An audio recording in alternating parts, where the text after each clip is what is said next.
William Andrews was a monster. A huge Jim Brown fan growing up, Andrews was a star running back himself at Thomasville High School in Georgia, rushing for over 4,300 yards and 61 touchdowns over his career. When he wasn't on the gridiron, he was out in the country working the fields, something he credits for helping him build strength and keeping him focused. A two-time All-State and high school All-American, Andrews had scholarships from all over the country, but decided to attend Auburn since he felt it resembled his hometown most. At 6 foot 210 pounds, Andrews was primarily used as a blocking fullback and was mostly a third option in one of the most prolific backfields in college football history, which included future Pro Bowlers Joe Cribbs and James Brooks. While Andrews' touches were limited, he still managed to put his skills on display anytime he had the opportunity, rushing for 1,347 yards and averaging 5 yards per carry over his college career. His bruising style would catch the attention of the Atlanta Falcons, who ended up selecting him in the 3rd round of the 1979 draft. The plan was for him to inject some power into the running game,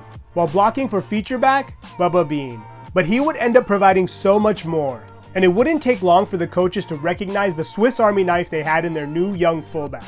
Andrews would waste no time making an impression, rushing for 167 yards in an overtime win against the New Orleans Saints in his debut. He then followed it up with another 121-yard rushing effort against the Philadelphia Eagles the next week.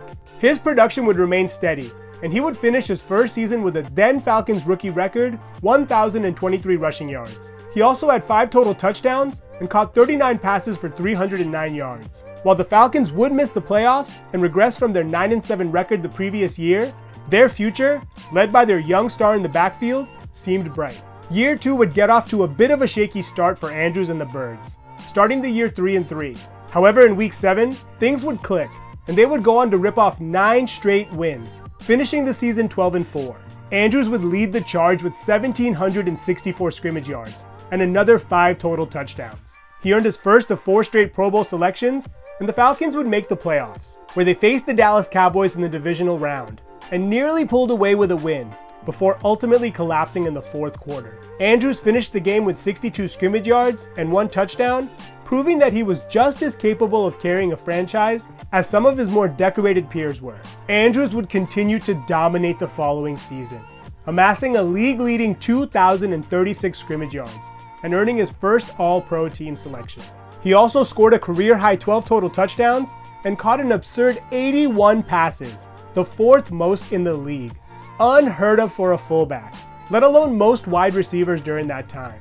Unfortunately, the Falcons were plagued by injuries early in the season and were not able to capitalize on their star fullback's breakout campaign, finishing the season 7-9 while missing the playoffs. Fortunately for Atlanta, Andrews was still ascending and would turn in another All-Pro season the following year, finishing the strike-shortened season 2nd in scrimmage yards with 1,076. The Falcons would make the postseason, but Andrews was limited to 48 yards in their wildcard matchup against the Minnesota Vikings, and they would suffer another gut-wrenching playoff loss after giving up the lead with less than 2 minutes left in the 4th quarter. To make matters worse, that offseason, the Falcons would fire head coach and one of the main architects of the famous Grits Blitz defense, Leeman Bennett.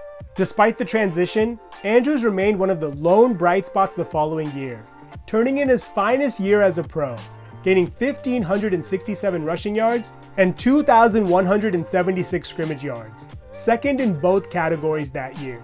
A season in which he accounted for nearly 40% of the Falcons' total offense, and ended the year as the then all-time leading rusher in Atlanta Falcons history. Seemingly on his way to solidify his place in Canton, the 28-year-old star would have his world turned upside down right as he was entering the peak of his prime, suffering a career-altering knee injury while running a play in training camp in 1984. He ended up tearing multiple ligaments and incurred some nerve damage as well. With arthroscopic and reconstruction surgery not being where they are today, his chances of a recovery were slim, and he was advised to retire.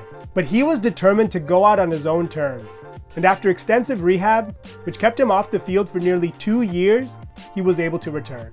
Unfortunately, he was a shell of his former Pro Bowl self, and was used sparingly in a reserve role, carrying the ball 52 times for 214 yards and 1 touchdown in 15 games. He retired after the season, and left many wondering what could have been. Never coming off of the field, Andrews was a true all-purpose back. He ran like a bull, blocked like a rhino, and had hands like glue. Playing in an era with Walter Payton, Eric Dickerson, Tony Dorsett, and several other high-profile runners, Andrews is often an afterthought. But between 1980 and 1983, he was arguably the most complete of them all. I want to thank you for watching, and I would love to hear about whether or not you think Andrews did enough to be inducted into the Hall of Fame.